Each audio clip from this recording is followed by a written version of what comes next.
Welcome to our YouTube tutorial on how to mark a chat as unread on Telegram on PC with the new update. Let's get started with the simple steps. Step 1. Open your Telegram account on your PC and ensure you are logged in. Step 2. Find the chat that you want to mark as unread in your chat list. Step 3.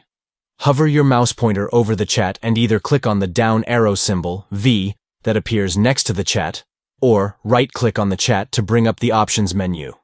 Step 4. In the Options menu, click on Mark as Unread. And there you have it. Your chat has now been marked as unread on Telegram on your PC with just a few easy steps.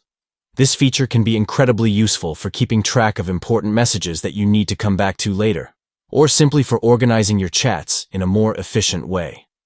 Thank you for watching our tutorial. And be sure to stay tuned for more helpful tips and tricks for getting the most out of Telegram on your PC. Don't forget to like and subscribe for more content.